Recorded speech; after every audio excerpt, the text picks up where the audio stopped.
Good morning and welcome to path of evolution. આજે આપણે જે પૂર્ણકામપણાની જે સિરીઝ ચાલી રહી છે એનું સમાપન કરી અને એમાં ખાસ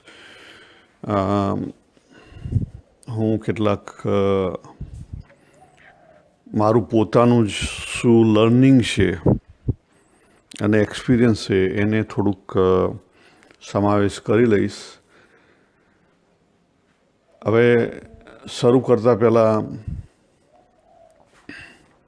આપણે જોઈએ કે પૂર્ણકામપણામાં કેટલાક વચનામૃતો હજી આપણાની અંદર ઇન્ક્લુડ કરી શકીએ એમ છે. દાખલા તરીકે ગઢડા મધ્ય 2, બરાબર, પણ આપણે અલગથી લીધેલું છે એટલે અહીંયા ઇન્ક્લુડ નથી કરતા. તો આપણે આગળ જોયું હતું કે પૂર્ણકામપણું, તૃપ્તિ, ત્યાં પહોંચવા માટે શરૂઆત ક્યાંથી કરવી પડે? તો શરૂઆત શ્રદ્ધા, ખપ, બરાબર, શ્રદ્ધાથી ખપ આવે, ખપ ઊભો થવો જોઈએ.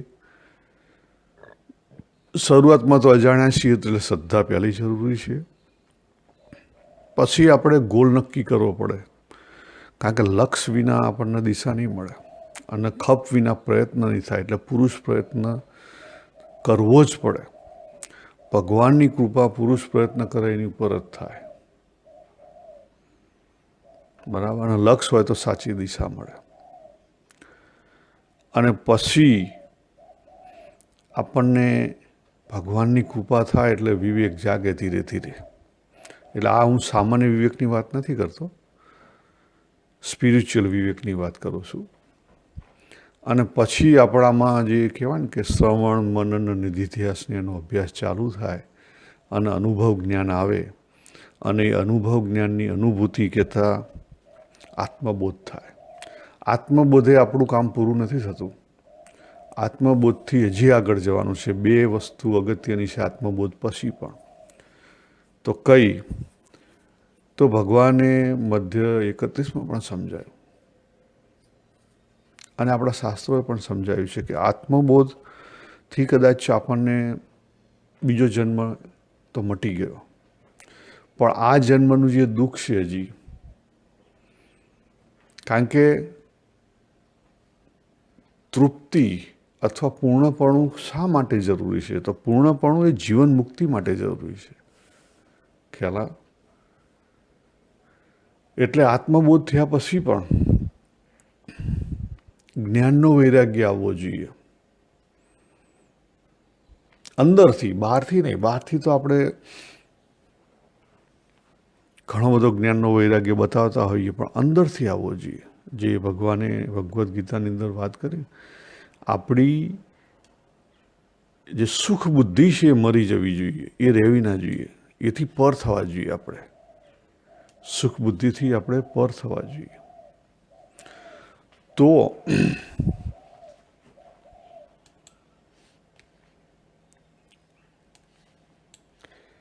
આપણે જે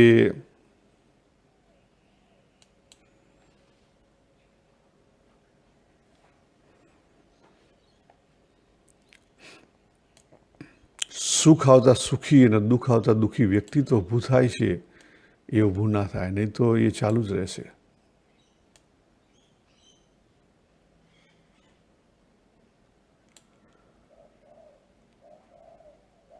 અને એ ચાલુ રહ્યું તો કોઈ મિનિંગ નથી, કારણ કે તો પછી આ લોકના આપણને સુખ દુઃખનો પૂરેપૂરા એમાં આપણે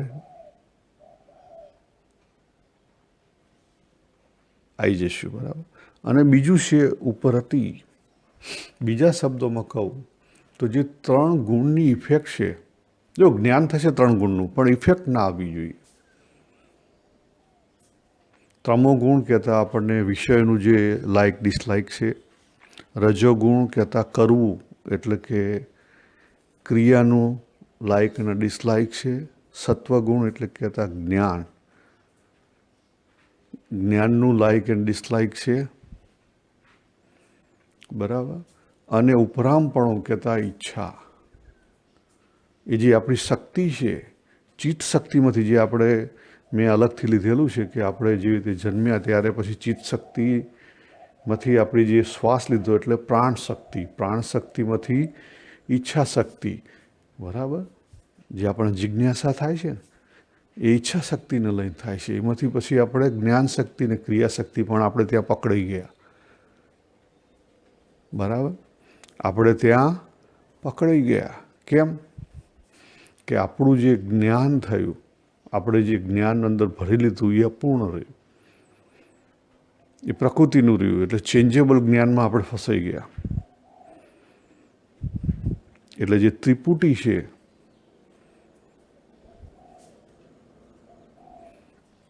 અવિદ્યા કામ કર્મ ત્રિપુટી, એ ત્રિપુટીમાં આપણે ફસાઈ ગયા. તો એથી પર કેવી રીતે થવાય? તો એ ઉપરામપણું. એટલે આત્મબોધ થયા પછી પણ બે લક્ષણો અગત્યના છે, બે ક્વોલિટી અગત્યની છે. એ બે ક્વોલિટી આવવી જોઈએ, નહીં તો જીવન મુક્તિનો આનંદ ના આવે. આપણે જોયું હતું કે પ્રથમના 24માં બ્રહ્માનંદ સ્વામી પ્રશ્ન પૂછે છે. જો ત્યાં અપૂર્ણપણાનો પ્રશ્ન પૂછે છે. કેટલી બધી સાધના થઈ, આટલી બધી ઉપરની પરિસ્થિતિ આવી, બરાબર, પણ સાચી સમજણ ના હોય, મહિમા ના આવે, પ્રાપ્તિની સમજણ ના હોય, તો શું થાય? સંતોષ ના આવે. સંતોષ ના આવે ત્યારે પૂર્ણપણું ના આવે. તો આ જે પ્રાપ્તિ છે એની વેલ્યુ કરવાની છે. પણ એની વેલ્યુ કેવી રીતે થાય? બહુ કઠિન પ્રશ્ન છે. બરાબર.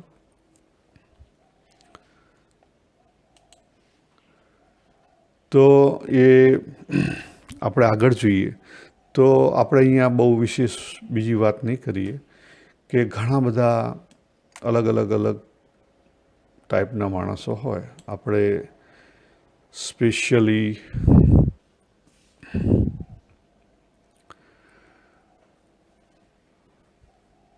જે 7 પ્રકારના માણસોને વેચી લઈએ તો એ લોકો પોતપોતાની રીતે સુખ માન્યું છે અને પોતપોતાની રીતે લોકો જીવન જીવી રહ્યા છે. એમાં કંઈ આપણે કોઈને સારા કે ખરાબ એવું નથી કહેતા. પહેલાં છે જે લોકોએ નેગેટિવ રસ્તો પકડેલો છે, આસુરી જીવો, જેને 16મા અધ્યાયમાં આસુરી કીધા. બરાબર. બીજા છે અજ્ઞાની જીવો, જે આહાર, નિદ્રા, ભય ને મૈથુનમાં જ માત્ર જીવન જીવી રહ્યા છે. ત્રીજા છે નોર્મલ પીપલ છે, પણ સકામ છે. પણ સકામ પણ કેવું? સ્વ માટેનું સકામ. બરાબર. જનરલી આપણા બધા જેવા. અને ચોથા છે થોડાક એથી આગળ વધ્યા છે પણ સકામ છે સમાજ માટે. બરાબર. અને પાંચમા છે જેને આત્મબોધ થયો છે, સ્વસ્વરૂપની નિષ્ઠા થઈ છે. પણ સ્વસ્વરૂપની નિષ્ઠાથી આપણે જીવને વગાડ્યો. દેહભાવ અને જીવભાવથી આપણે પર થઈ છે. બરાબર. હજી આપણે જે ભગવાનની વાત કરી મધ્ય પહેલામાં, જીવનું સ્વરૂપ ઓળખવું પડે, જગતનું સ્વરૂપ ઓળખવું પડે અને ભગવાનનું સ્વરૂપ ઓળખવું પડે. એટલે જીવનું સ્વરૂપ ઓળખાણું એટલે આત્મબોધ થયો. જગતનું સ્વરૂપ ઓળખાય, જગતનો તત્વબોધ થાય ત્યારે જે આપણે વાત કરી કે જ્ઞાનનો વૈરાગ્ય આવે, એ સિવાય આવે નહીં. એ સિવાય જે જગત કહેતા સંસાર, પ્રકૃતિના જે 3 ગુણો છે ને, તમોગુણ, રજોગુણ, સત્વગુણ, એનાથી પર ના થવાય. આપણે પરની સાધના કરવાની. પર એટલે શું ખબર પડે? પર એટલે હોય, એનો આપણે આનંદ પણ લેતા હોઈએ, પણ એની વેલ્યુ સિસ્ટમ આપણે કાપી નાખી હોય. સમજ પડી? હું તમને કહું છું પર એટલે આપણે જે શરૂઆત કરી કે શ્રદ્ધા, ખપ, ગરજ હોવી જોઈએ, લક્ષ હોવું જોઈએ, પછી પુરુષ પ્રયત્ન થવો જોઈએ. અને આ બધામાં કઈ વસ્તુ રહી ગઈ? તો ઈશ્વર કૃપા. જો આપણા જીવનની અંદર ભગવાને બીજા અધ્યાયના 38મા શ્લોકમાં જે કર્મની વાત કરી કે કર્મથી શું પ્રાપ્ત થાય, તો કર્મની જે પ્રાપ્તિ છે ને એનું ફાઇનલ આઉટકમ શું છે? લાભાલાભો, જયા જયો અને એ જે દ્વંદ બતાવે ને, પણ એનું આઉટકમ શું આવ્યું? સુખ અથવા દુઃખ રૂપે. શું આવ્યું? સુખ અથવા દુઃખ. જય અને લાભ બે સુખમાં પરિણમે, માન, બરાબર, અને દુઃખમાં બાકીની વસ્તુ દુઃખમાં આવે. તો જેનું આઉટકમ સુખ દુઃખ હોય એ કર્મનું આઉટકમ છે, સમજી લો. એટલે આપણા જીવનની અંદર અમુક પરિસ્થિતિઓ આવે, ઊભી થાય, એ આપણા કર્મનું નથી આધાર, સમજી લો. એ ઈશ્વર કૃપા છે. ઈશ્વર એટલે આપણે જે 5 તત્વોનો ઈશ્વર છે એ નહીં, ભગવાન. ઈશ્વર કૃપા એટલે ભગવાન, બરાબર. એ ભગવાનની કૃપા છે, પુરુષોત્તમની કૃપા છે, તમારા જે ઈષ્ટદેવ હોય એની કૃપા છે. પરિસ્થિતિ, શાસ્ત્રો,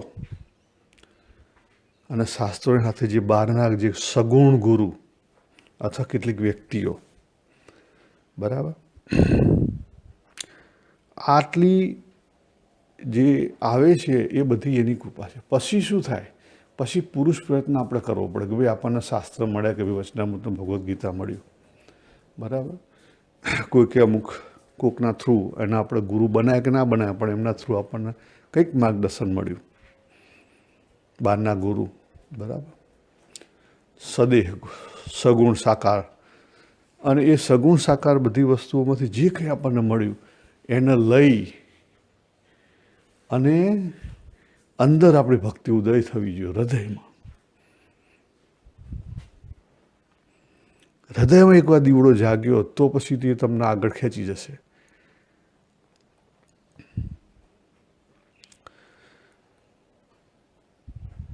એટલે મારે પોતાની પણ શરૂઆત એવી રીતે થયેલી. હું સામાન્ય તમારા બધા જેવો હતો અને અત્યારે એવો જ છું. અને એ રીતે જ સાધનાની શરૂઆત થયેલી. ભાઈ ન્યૂઝીલેન્ડમાં આવ્યા અને ત્યાં પછી વચનામૃત હાથમાં આવ્યું ને જે સ્વામિનારાયણ સંપ્રદાય છે એમાં જતા આવતા થયા. It's a good thing. પહેલાં ભગવદ્ ગીતા તો હતી, વચનામૃત આવ્યું, ધીરે ધીરે અભ્યાસ વધ્યો. એ રીતે પછી આપણે જે કહેવાય ને કે જે 3 સ્ટેપની સાધના કરી, નિયમ ધર્મમાં આગળ વધ્યા થોડા ઘણા. પછી એ પ્રમાણે જે કંઈ કહેવાય તો કે અમુક શુદ્ધિ થઈ. કઈ શુદ્ધિ થઈ? બહારની શુદ્ધિ, આપણા દેહની શુદ્ધિ. સેવા કરે, હા કરો ના કરો, બરાબર. પૂજા પ્રાર્થના માળા કરો એટલે મન શાંત થાય. એટલે ધીરે ધીરે ધીરે અશુદ્ધિ ઓછી થઈ એટલે પછી તત્વ જિજ્ઞાસા જાગે. ખ્યાલ આવ્યો? એ બધું ઓછું થાય પછી શું થાય? તત્વ જિજ્ઞાસા જાગે. આ સાચી ઈશ્વર કૃપા. હવે એમાં તત્વ જિજ્ઞાસા જગાડવામાં એનો જ હાથ, આપણો નહીં. કેમ? કે એ પરિસ્થિતિ એવી ઊભી કરે. 2007માં જીનેટિકલી હેલ્થ રિલેટેડ ઇસ્યુ ઊભો થયો એટલે કંઈક અલગ કરવું પડે એવું થયું, કંઈક વિશેષ કરવું પડે એવું થયું, કંઈક ડિટેલ સમજવી પડે એવું થયું. કારણ કે એ પ્રોબ્લેમ સીધી રીતે સોલ્વ ના થાય. તો ધ બાયોલોજી ઓફ બિલીફનો સ્ટડી થયો અને જે પછી હું આ વૃત્તિ ઉપર વળ્યો તો એ બધું ત્યાંથી ચાલુ થયું. મારી પોતાની ગરજ હતી એટલે મેં આ બધું કર્યું.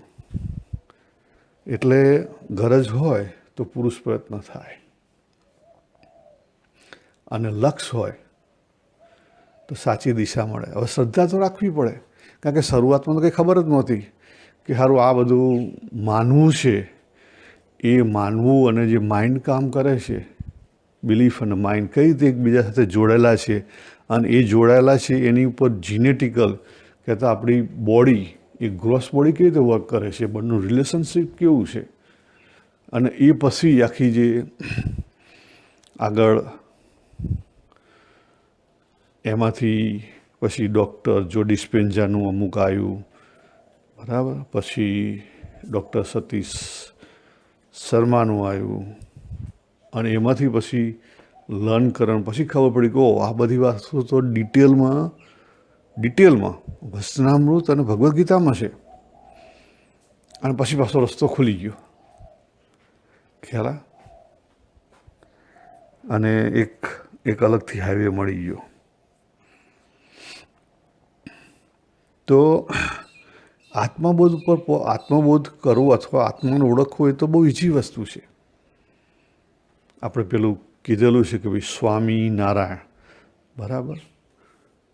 તો સ્વામિનારાયણ આપણી ઇન્દ્રિયો લેવલનું છે, પણ એ બેની વચ્ચેની જે ગેપ છે એ આપણી મન લેવલનું છે. પણ એ બેથી પર થઈ જોત તો હા, તો એ આપણી ચેતના લેવલનું છે. એટલે આપણું જે આત્માનો અનુભવ થયો એ તો ઇઝી વસ્તુ છે, પણ એની વેલ્યુ કરવી એ બહુ અગત્યની છે. એ અઘરી બાબત છે અને એના માટે સાધનાઓ કરવી પડે. કે દાખલા તરીકે આપણે સપોઝ જોઈએ કે આપણે શરૂઆતમાં હું પોતે પણ કે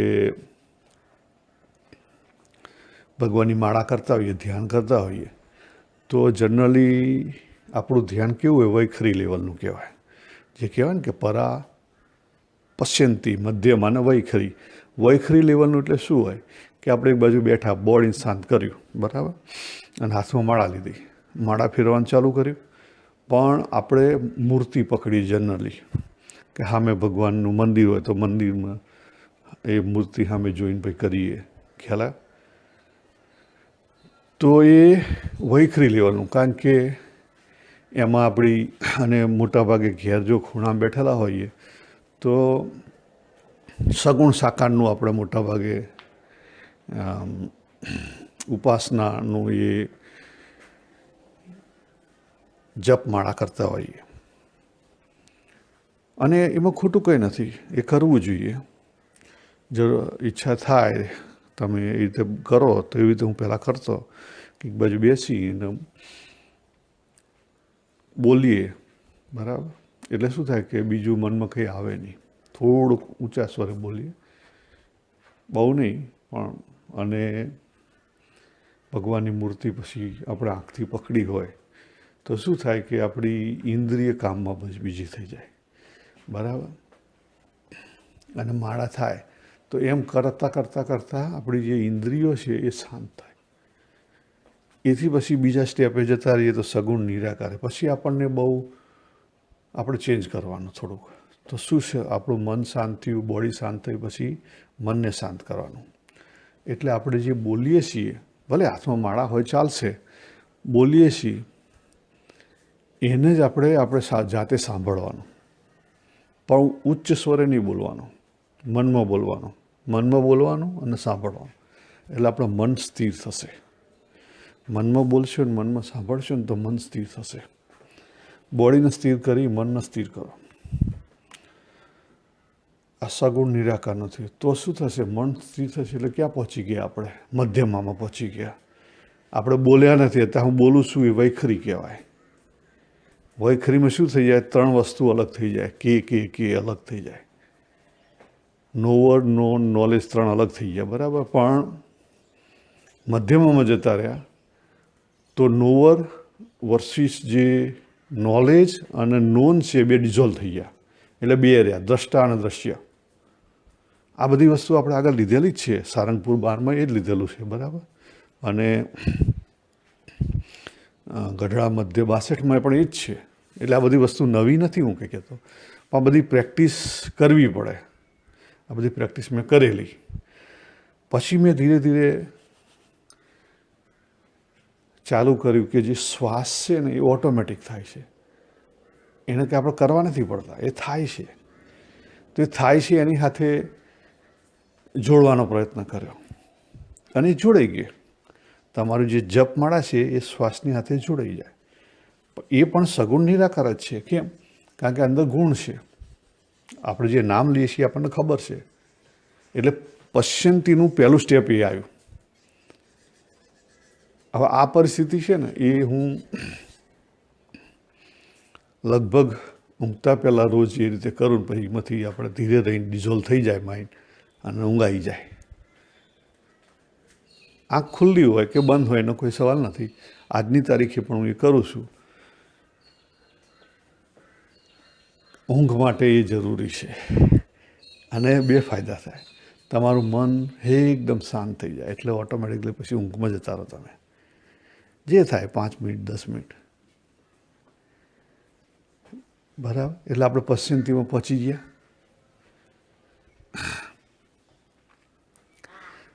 એથી આગળ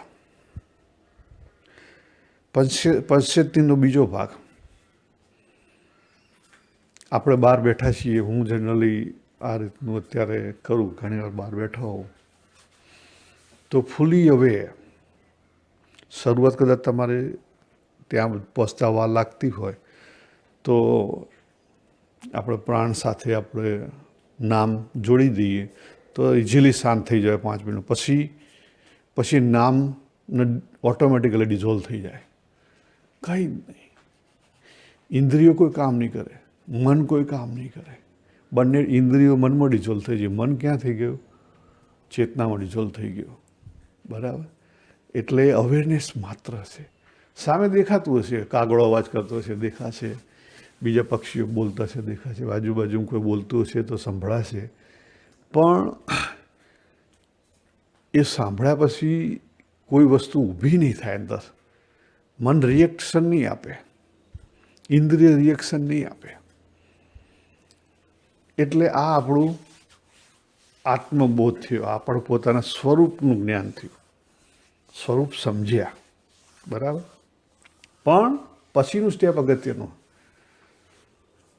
એને જો વેલ્યુ ના કરીએ તો પછી આપણે સંસારમાંથી બહાર ના નીકળી ગયા. તો પછી આ સંસારમાં ફરી આપણું મન આપણને ખેંચી જાય. એટલે આ રીતની સાધના કર્યા પછી એની વેલ્યુ સિસ્ટમ ચેન્જ કરવાની છે. જે અત્યારે હાલ આપણી વેલ્યુ સિસ્ટમ સંસાર આધારિત છે એને ચેન્જ કરવાની છે. 3જા અધ્યાયનો 42મો અને 43મો શ્લોક અને 16મા અધ્યાયનો 5મો શ્લોક. દૈવી ઉપર જે લાયા એમાં 50%થી વધારે દૈવી સત ઉપર આધારિત કરવાની છે. વોટ ઇઝ સત? વોટ ઇઝ સત? બરાબર.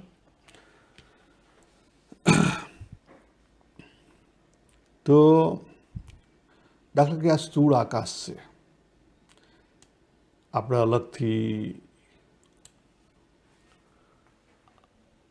આત્મચિંતનમાં આની વાત કરેલી છે, ટૂંકમાં જોઈએ તો આપણે સામે જોઈએ છીએ કે ભાઈ આ મકાન છે, આ ફેન્સ છે, આ વિન્ડો છે. બરાબર. છે જે વસ્તુ હોય ને એ સત છે. એ સતના આધારે ઉભેલી છે. એ સત તત્વના કારણે આપણને આ દુનિયામાં બધું છે જે આવે ને એ સતના આધારે ઉભેલું છે. જેને આપણે કહીએ ચિદાકાશ ઘન, ચિદાકાશના આધારે ઉભેલું છે. જેમ આપણા સ્થૂળ આકાશ છે એ રીતે ચિદાકાશ, સ્થૂળ આકાશ, પછી ચિત્તાકાશ અને છેલ્લે ચિદાકાશ. એટલે સ્થૂળ આકાશ એ સત થયું. બરાબર. હવે સતથી પર થવાનું. એટલે સત પહેલું સ્ટેપ છે. સતથી પછી સચ્ચિત આનંદ. બીજું સ્ટેપ શું આવે? આપણું તો બીજું સ્ટેપ આપણું આવે એ ચિત્ત આવે. હવે આ દુનિયામાં ચિત્ત બધા નથી મળેલું. બરાબર. જે જીવ કહેવાય એને ચિત્ત મળેલું છે, પણ દરેકને પાછું સરખું નથી મળેલું.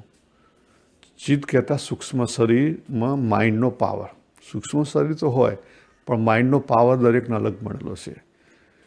આજે આ મની પ્લાન્ટનો અલગ છે, પક્ષીનો અલગ છે, પ્રાણીનો અલગ છે, મનુષ્યનો અલગ છે. મનુષ્યમાં ફેર છે પાછા.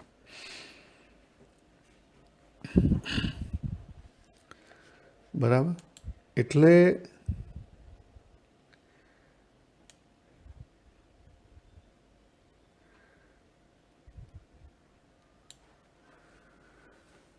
હું છું.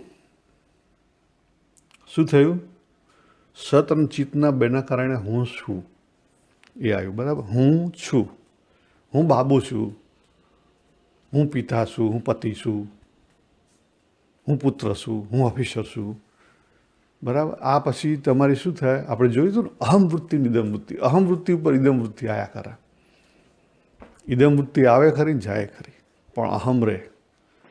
અહમને તમે વાપરો કે ના વાપરો પણ હમ તો હોય. હવે હું તમને પ્રશ્ન પૂછું કે દેહભાવની જે આપણે વાતો કરીએ છીએ, સવારે ઉઠ્યા અને દેહભાવ આવ્યો કે હું છું, એ તો ખબર પડી તો દેહભાવ આવ્યો. જેમ અરીસા સામે ઊભા રહેતા અરીસામાં પ્રતિબિંબ પડે જ, એને તમે રોકી ના શકો. એમ જાગ્રત અવસ્થા થતાં આપણું માઇન્ડ એક્ટિવ બને, સૂક્ષ્મ શરીર એક્ટિવ બને અને આપણ હું છુંનો ભાવ આવે જ, દેહ ભાવ આવે જ, એને તમે રોકી ના શકો. એટલે આપણે ત્યાં જે 3 સ્ટેપ જે મહારાજે મધ્ય 2માં બતાવ્યા, એમાં પહેલા સ્ટેપમાં શું છે? પહેલા સ્ટેપમાં આપણે હુંને ચેન્જ કરીએ છીએ. જો હું પહેલાં દારૂ પીતો હતો, હવે દારૂ નહીં પીતો, સ્વામિનારાયણ બની ગયો, બરાબર? એટલે આપણે હુંને ચેન્જ કર્યો. આપણે હુંથી મુક્તિ નથી મળી, અને હુંથી મુક્તિ કદાપી નહીં મળે, સમજી લો. હુંથી મુક્તિ કદાપી નહીં મળે. હું કહેતા ઈગોથી મુક્તિ, અહમથી મુક્તિ કદાપી મળે નહીં, ફોલ્સ ઈગોથી મળે.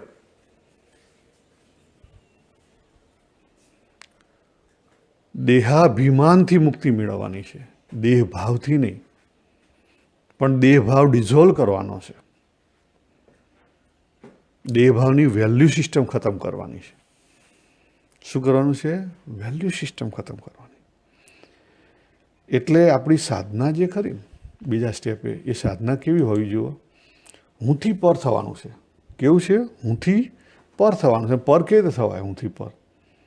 કારણ કે હું તો ડિઝોલ્વ તો થવાનો નથી, એને આપણે દૂર તો કરી શકવાના નથી, તો પર થવાનું છે.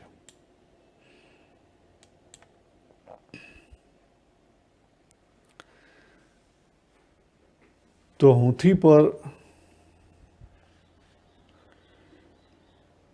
આપણે સમજણથી થવાય, અને એમાં ખાસ વેલ્યુ સિસ્ટમ આપણે ચેન્જ કરવી પડે. એટલે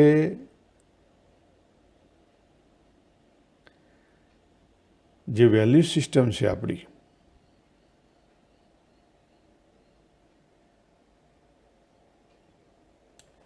કઈ વેલ્યુ સિસ્ટમ? તો અત્યારે હાલ આપણે જે અપરાને પ્રધાન્ય જીવન જીવીએ છીએ, એ પરા પ્રધાન્ય જીવન જીવવાનું છે. અપરા પ્રધાન્ય જીવન જીવીએ છીએ, એ પરા પ્રધાન્ય જીવન જીવવાનું છે. જો મધ્ય 31નો સારનો સાર શું છે ખબર? ભગવાને શબ્દ વાપર્યા છે કે જીવરૂપમાંથી ભ્રમરૂપ કેવી રીતે થવાય? જીવરૂપમાંથી ભ્રમરૂપ કેવી રીતે થવાય? દેહભાવને જીવભાવને ડિઝોલ્વ કર્યા પછી આત્મભાવ આવે, આત્મભાવ પછી ભ્રમભાવ આવે. તો એ જીવમાંથી ભ્રમરૂપ કેવી રીતે થવાય? તો એની વાત કરી. નિરંતર, આ વચનામૃતના શબ્દો છે, નિરંતર પોતાના પ્રકાશક જે ભ્રમ, તેનો મનન દ્વારા સંગ કરે ત્યારે ટળે. બરાબર? હવે જો પ્રકાશક, તો સત અને ચિત્ત. સત એટલે આધાર અને ચિત્ત એટલે પ્રકાશક. આપણો પ્રકાશક કયો? તો આપણે આગળ જોયું કે જે આપણી ચેતના છે, ચૈતન્યની ચેતના, એ આપણો પ્રકાશક છે. બરાબર છે? એ આપણે અનુભવથી ફાઇનલ કરવાનું છે, અને પછી એને પકડવાનું છે. હા, આ જે કાયમી એકનો એક રહે છે, કદાપી બદલાતો નથી. આ વસ્તુ પ્રેક્ટિકલી કરવાની છે. આ બધું પ્રેક્ટિકલી જે અનુભવ છે એ કહી રહ્યો છું. એટલે હું છું એમાં શું આવ્યું? ચિત્ત આવ્યું અને આધાર અને પ્રકાશક. ચિત્ત, સત અને ચિત્ત બે આવ્યું, આધાર અને પ્રકાશક બે આવ્યો. બરાબર? આને સમજીને પછી એની વેલ્યુ સિસ્ટમ ચેન્જ કરવાની છે. વેલ્યુ સિસ્ટમ ચેન્જ કરીએ તો જે કામના, મમતા અને અહંતા છે એ ડિઝોલ્વ થાય.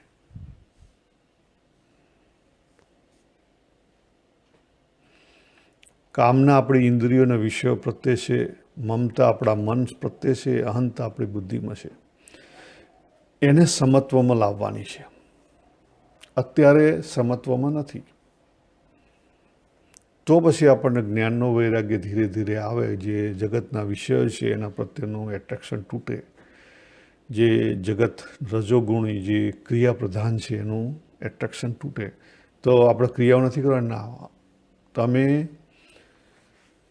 24 કલાકમાંથી 24 કલાક કામ કરી શકો, નો પ્રોબ્લેમ, પણ કર્તૃત્વ અભિમાન ધારણ કર્યા વગર અને સત્વ ગુણમાં જે આપણે ગુડી બ્રાન્ડ બની જઈએ છીએ એનાથી પર થવાનું છે. આપણે આ લોકમાં એઝ એ જનરલ પબ્લિક, હું પોતે તો આ લોકનું ભલું કરવા નથી આવેલો. હું મારું પોતાનું ભ્રમરૂપ થવા આવેલો છું. આનું ભલું કરવાનું, સારું ખોટું કરવાનું, મારી પોતાની પણ જવાબદારી મેં કોને સોંપેલી છે? ભગવાનના. જો ભગવાને ભગવદ્ ગીતામાં કીધું ને, યોગ ક્ષેમ વહાવ્યો, એ સંભાળશે, આપણે નથી સંભાળવાનું. એ સિવાય તમે જો જગત ચેન્જ કરવા માટે આવ્યા અને એનો ઠેકો લીધો તો તમે ગયા એમાં.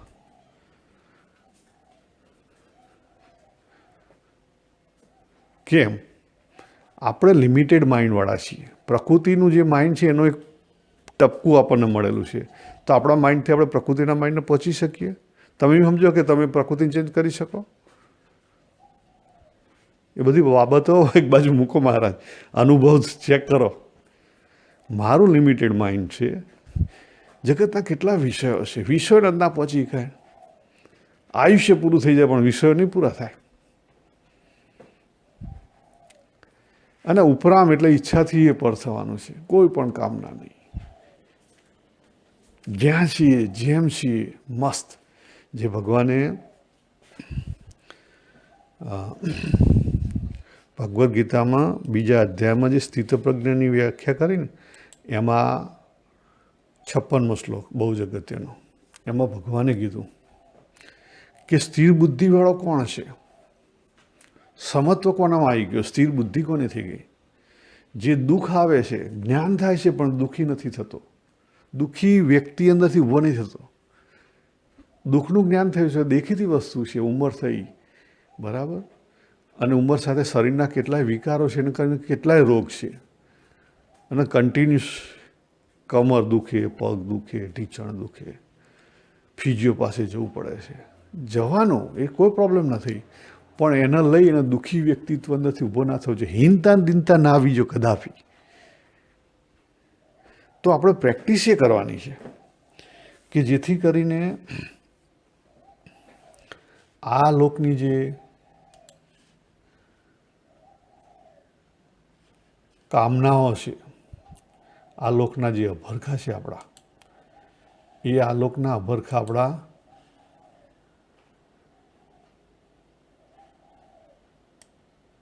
એમાં આપણે ઘણું બધું જોયું હતું કે પહેલી વસ્તુ કે ઇન્દ્રિયો જે નિયમ ધર્મ જે જરૂરી છે સેલ્ફ ડિસિપ્લિન જીવનમાં રાખવાની છે. બીજી વસ્તુ કે આપણે જે ખોટી ચર્ચાઓમાં સમય કાઢીએ છીએ, જો આપણે ભૂતકાળને લઈને ભૂતના, બરાબર, એ ભૂતકાળની જે વાગોળવાની ટેવ છે એમાંથી જો આપણે કંઈ લર્નિંગ ના હોય તો કદી ભૂતકાળની બાબત યાદ ના કરવી. આપણે નહીં, ઘણા બધા લોકો બાળપણનું બધું ગયા જ કરતા હોય છે. એ દેહભાવ સ્ટ્રોંગ કરશે. પછી આ બર્થડે એમાં નહીં પડવું. કોની બર્થડે? કોઈ મળતું નથી, કોઈ જન્મતું નથી. છે તમને જન્મનો અનુભવ, એમાં પડશો તો દેહભાવ સ્ટ્રોંગ થશે. જે કોઈ વસ્તુ દેહભાવને સ્ટ્રોંગ કરતી એ બધી વગાડી દેવાની. પછી જે 5 ગામ ને આ ને 72નો કડવો પટેલ ને આ ને પેલું સમાજ ને હા ના, એ બધા આધ્યામ નહીં પડવાનું. એ સમાજમાં નહીં પડવાનું. એમાં બોલાવે તો જયાવાનું, કોઈ જગ્યાએ પદ નહીં લેવાનું. પદ લેશો તો મરશો. જો પેલા ગંગા સતીએ કીધું કે અભ્યાસ જાગ્યા પછી, એકવાર પોતાનો સ્વનો અનુભવ થયા પછી, અભ્યાસ જાગ્યા પછી, સાચો રસ્તો પકડાઈ ગયા પછી બહુ ભમવું નહીં. એ ગંગા સતી સમજીને કહી દીધું. અને એમાં પછી બતાવ્યું કેમ કે ગમે તે વ્યક્તિ ગમે ત્યારે તમારું મન છે ને ગમે ત્યારે ફેરવી તોડે. તમે તમારા સમાજમાં સમાજમાં જ્યાં મેળાવડામાં અને ત્યાં તમને કોઈક સારું પદ આપી દીધું, 2-4 જણાએ સપોર્ટ કરી દીધો કે ના ના ના આ કાકા તો બહુ સારા છે ને બહુ વ્યવસ્થિત છે ને, આખા અમને તમારા આટલા વર્ષનો અનુભવ છે ને તમારો આમ આપણ પેલું આપણ, અને તમે મન આવી ગયું બાબુરામ આવી ગયા વાતમાં, બરાબર, ફસાઈ ગયા. પ્રકૃતિ તમને ત્યાં ફસાઈ દીધા. પતી ગયું તમારું. એ જે આત્મબોધ થયો ને ખરી જશે. એ જ વસ્તુ ગમે તે તમે ઓર્ગેનાઇઝેશનમાં જો, તમને ક્યાંક પદ આપી દે, કાર્યકર બનાવી દે, ઓહ તમે આ મોટા કાર્યકર, તમારે આમ કરવાનું, પેલું કરવાનું, હા કરવાનું, ના કરવાનું, પતી જ્યું, તમે ગયા ત્યાં. એટલે જ્યાં જરૂર નથી ત્યાંથી ભાગો. અત્યારે હું ધંધો એ જ કરું છું, જરૂર નથી ત્યાંથી ભાગો, આપણે કંઈ કામ નથી.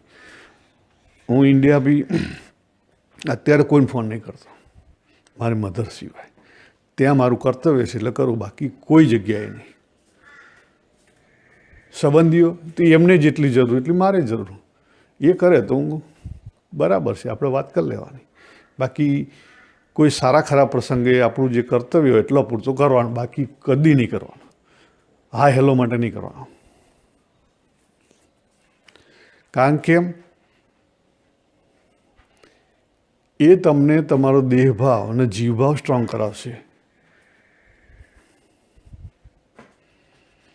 આ બધી વસ્તુઓ સાથે મૂકવી પડે. તમે આપણે કેવું થાય મોટા ભાગે, આપણે એક બાજુ બહુ જે સાધના કરતા હોય, બીજી બાજુ આ બધા એટલા બધા લપેડા રાખ્યા હોય કે એ કન્ટિન્યુઅસ માઇન્ડ તમારું લપેડામાંથી જ બહાર ના નીકળે, એ તમને પાછું પાછું ખેંચ્યા કરે. એટલે નિર્ગુણ નિરાકારમાં તમે જઈ જ ના શકો. કેમ? દેહ છોડો તો તમે દેહભાવથી પર છો, અને જીવ કહેતા મમત્વ, તમે સોસાયટી છોડો તો મમત્વથી દૂર છો ને. છોડવું પડે, જાતે કરવું પડે મહારાજ. બાકી તો રામ રામ. આપણે વેલ્યુ સિસ્ટમ બદલીએ, કેવી રીતે બદલીએ જો તમને કહું. મેઘ ધનુષ્ય છે, આપણને ખબર છે કે મેઘ ધનુષ્ય બધી કંઈ હાથમાં ના આવે, બરાબર. આપણને કદી ઈચ્છા થાય કે એનો ટુકડો કાપી લઈએ, ઘેર લઈને લગાવીએ, એનો આનંદ માણીએ છીએ.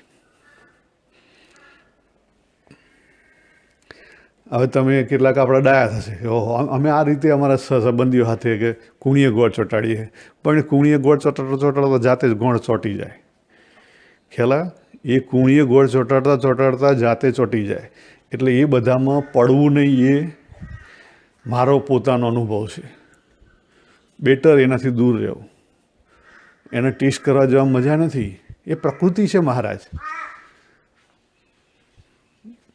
જીવ કરતાં કોસ્મિક નેચર મોટું છે, પ્રકૃતિ મોટી છે. તમને પાડી દેશે. હું કહું કે હું બાબુ બહુ મોટો, બરાબર. બાબુની બુદ્ધિ ક્યાંથી આવી? એક નાના મનથી આવી, માઇન્ડથી આવી, બરાબર. એ માઇન્ડ કોનો ભાગ છે? પ્રકૃતિ, મહત્તત્વનું જે પ્રકૃતિનું માઇન્ડ છે એનો ભાગ છે. તો એ માઇન્ડ કેવડું હશે? એ તમને ગમે ત્યાં ગેરવી દે, ભલભલાને ગેરવી દીધા. જો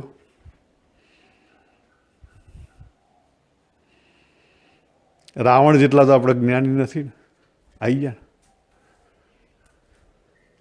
આપણી ભક્તિ ઉપાસના મીરાબાઈ જેટલી તો નથી ને.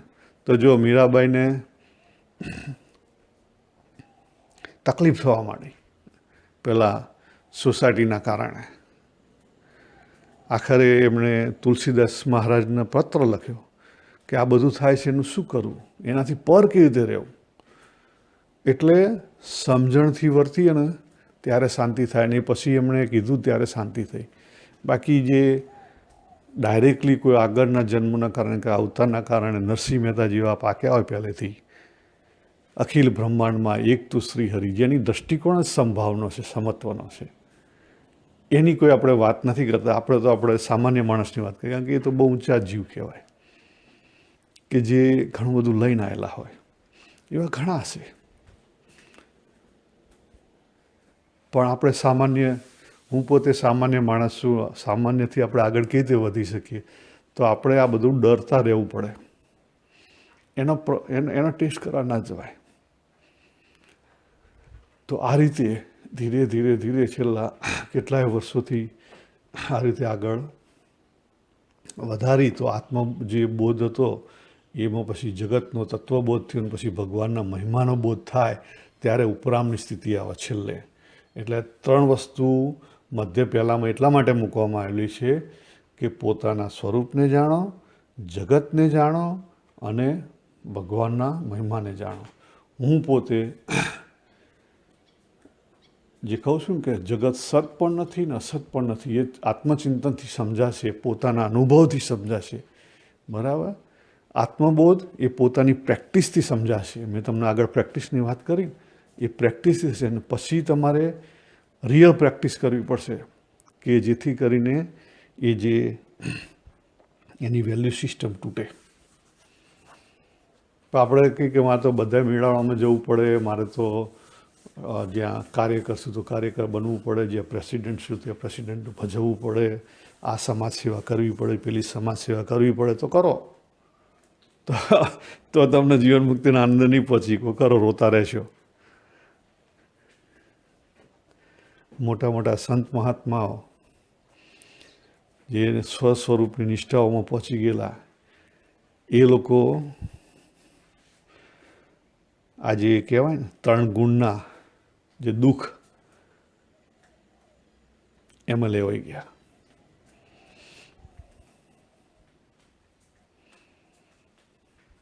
આજે ઘણા બધા કેટલા મોટા સામ્રાજ્ય ઊભા કર્યા હતા. આ ઓશો જો કેટલું મોટું સામ્રાજ્ય ઊભું કર્યું હતું.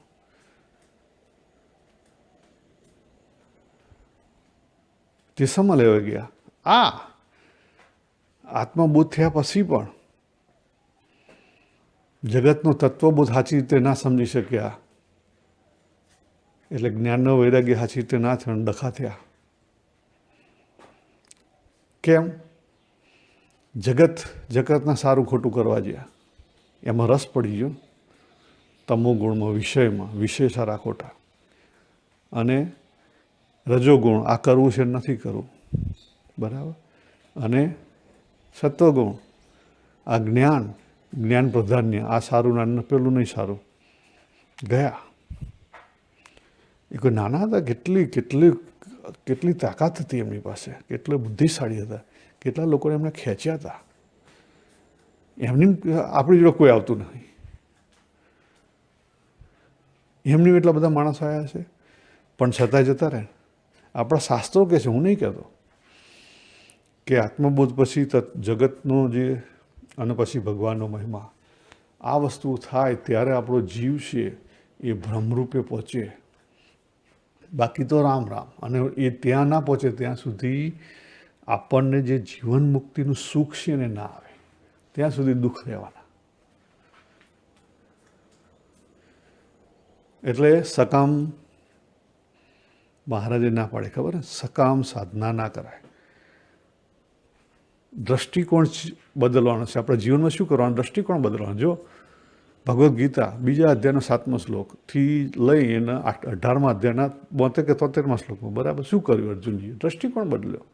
7મા શ્લોકમાં શું વાત થઈ કે હું મોહથી ગ્રસ્તી થઈ ગયો છું, મને કંઈ હરખું દેખાતું નથી, તમે મને સલાહ આપો.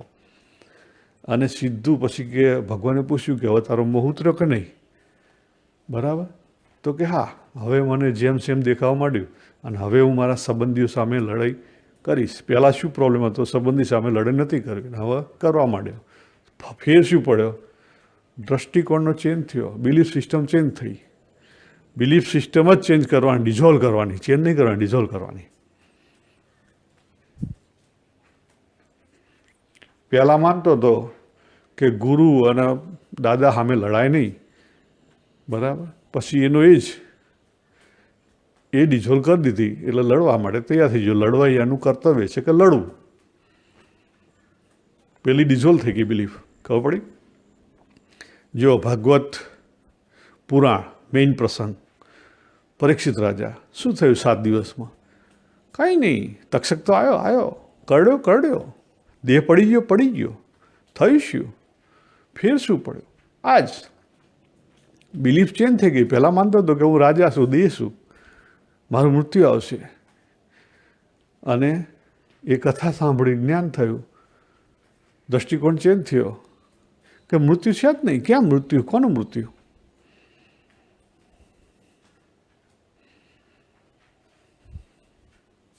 ભય જતો રહ્યો. બિલીફ ચેન્જ થઈ, ભય જતો રહ્યો. તો આપણે આ કરવાનું છે, બીજું કંઈ નહીં કરવાનું, નવું કંઈ કરવાનું નથી. સ્પિરિચ્યુઅલ સાધનાથી કંઈ વિશેષ મળવાનું નથી, વધારે રૂપિયા નહીં મળે, વધારે પ્રેસ્ટીજ કે પોઝિશન નહીં મળે, ઉપરથી જશે જ, કાઢવાની ઉપરથી. એટલે આ લોકની દ્રષ્ટિએ સ્પિરિચ્યુઆલિટીથી ખોટ છે, સમજી લો, પણ અંદરથી શાંતિ વધશે, આ ગેરંટી. કરવી હોય તો કરવાની, ના કરવી હોય તો જેમ કરવી હોય. તમે ફ્રી છો, દરેક વ્યક્તિ પોતાની રીતે ફ્રી છે, બરાબર. તો આપણે અહીંયા જે પૂર્ણપણું છે એનું સમાપન કરીએ કે ભાઈ આ રીતે સ્ટેપ બાય સ્ટેપ આગળ વધીએ તો પૂર્ણપણામાં આપણે પહોંચી શકીએ.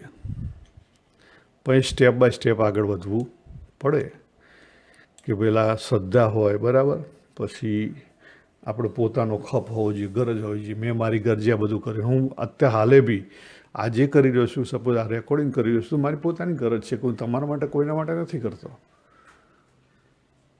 તો પ્રશ્ન એ થાય કે તમારે શું ગરજ છે? અરે જે કંઈ થોડી ઘણી ખુજલી રહી ગયેલી છે, કહીએ ને રજોગુણનું, પહેલી વસ્તુ જે કંઈ થોડી ઘણી ખુજલી રહી ગયેલી છે રજોગુણની અંદરની, એ ડિઝોલ્વ થાય. અને બીજી વસ્તુ શું થાય? ડિઝોલ્વ કહેતા એક્ઝોસ્ટ થાય. અને બીજી વસ્તુ શું થાય? સારી રીતે ટાઈમ પાસ થાય. આ લાઈફમાં ટાઈમ પણ પાસ કરવાનો છે ને, તો સારી રીતે ટાઈમ પાસ થાય છે ને. મારે પોતાની જરૂર છે ને, અને લક્ષ્ય હોવું જોઈએ. તો પછી પુરુષ પ્રયત્ન થાય. સારંગપુરનું જે વચનામૃત છે, પુરુષ પ્રયત્ન, જો ભગવાને તો જ એની પર ભગવાન કૃપા કરે, અને ભગવાનની કૃપાથી જ પછી આગળ વધાય. એ કે આપણા ખાલી પુરુષ પ્રયત્ન નથી આ બધું પરિણામ ના મળે. એની કૃપા તો છે જ ડે વનથી, પણ જેમ પુરુષ પ્રયત્ન વધારે કરીએ એમ એની કૃપા વધારે થાય. તો પછી શ્રવણ મનન નિધિધ્યાસ, બરાબર, એ મનન મંથન ચિંતન એ બધી વસ્તુ થાય, આત્મચિંતન, અને આત્મજ્ઞાન થાય, કહેતા અનુભૂતિ થાય આપણી પોતાની. અને એ પછી અગત્યનું છે, એ પછી જે પ્રાપ્તિની જે સમજણ છે, કે જે સ્વસ્વરૂપની સમજણ થાય. મધ્ય પહેલાંમાં 3 જે સ્ટેપ હોય, 3 સ્ટેપ અગત્યના છે. સ્વસ્વરૂપને સમજાય, ઓળખાય, અનુભવાય, આ બધું જાતે કરવાનું છે. જગત જેમ છે તેમ ઓળખાય, સમજાય, અનુભવમાંથી શીખવાનું છે. અને ભગવાનનો મહિમા એ પણ જેમ છે તેમ સમજાય, ઓળખાય, અને કન્ટિન્યુઅસ આપણી દૃષ્ટિકોણ આપણા પ્રકાશક તરફ મધ્ય 31.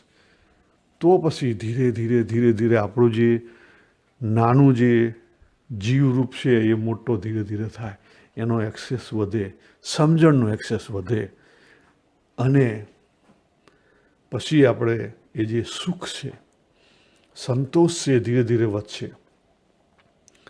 તમને પછી બહાર બહુ જવાની ઈચ્છા નહીં થાય. તમને અંદરથી ભરેલા છો ને તો બહાર ખોદવા જવાની ઈચ્છા નહીં થાય.